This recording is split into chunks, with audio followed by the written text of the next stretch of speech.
Oh hey guys, this is Beggar Night Ryan D-Bar. I am on the Quays in Ghent, Belgium, which is an underrated city, by the way. What are the Quays? Spelled with a Q, maybe I'm saying it wrong. They're like docks, except they don't stick out in the water. They're the banks of a stream or a canal. I'm actually standing on this crane. It's on tracks. You see the motor over there. Behind me you see railroad cars. There's still rails in some of the places here. That's the engine I was talking about. There's a skate park back behind it. Well, they've tried to reclaim this area. It's very industrial. There still appears to be maybe a power plant, something over there.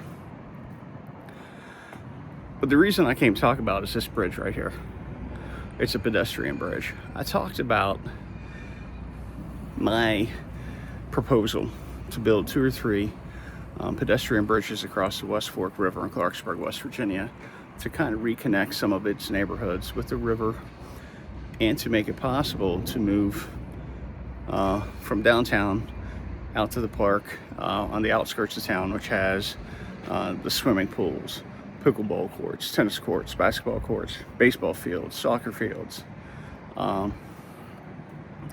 And if my plan were followed, all that could be done from some of the neighborhoods over very flat land. As opposed to now, you have to go over a hill with narrow streets, and some places the sidewalks either don't exist or they're dilapidated. They're worse than having nothing. Predictably, someone said, interesting, but I don't think we need to do that. We just need to finish the rail trails. People like the rail trails. And there would be tourist benefits to that. There would be fitness benefits to that. But I was thinking more of the average bicycle rider rather than, the person with a expensive mountain bike that goes out and racks it on the back of their SUV and takes it to a park, parks the car and racks the bike and rides, 30 miles on a Saturday, whatever.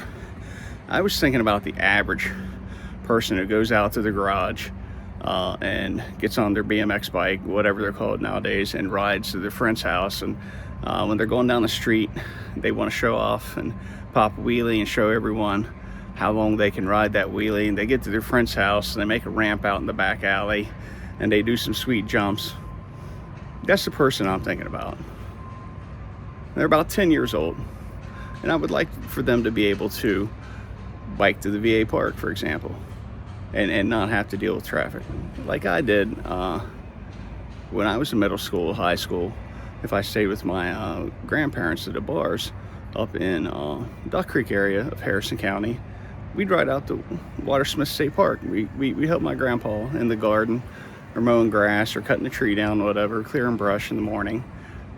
And in the afternoons, we were free to go to the state park. They give us $5-10 admission, some food. We're good. I would like that for the children of Clarksburg, but it's not just the children. It's the families to be able to walk all the way from downtown, as I said, to the park, or even from Broad Oaks or further afield.